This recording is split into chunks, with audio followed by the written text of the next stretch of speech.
अस्सलाम वालेकुम व्यूअर्स। नवाज शरीफ साहब का वही रोना धोना जनाब।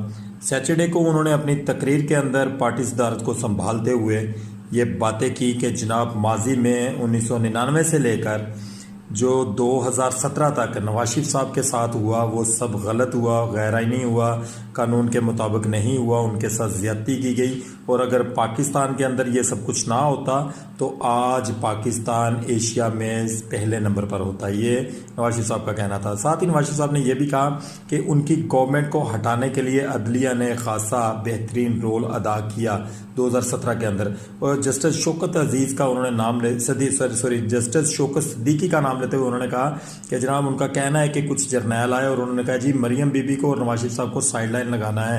इसी तरीके से उन्होंने जस्टिस साहब का बताया। दूसरे का कि जनाब उनकी ऑडियो मेरे पास महफूज है कि इमरान साहब को लाना है और नवाज शरीफ को साइड लाइन लगाना है। जनाब इन चीज़ों से कब हम बाहर आएंगे और मुल्क को संभाल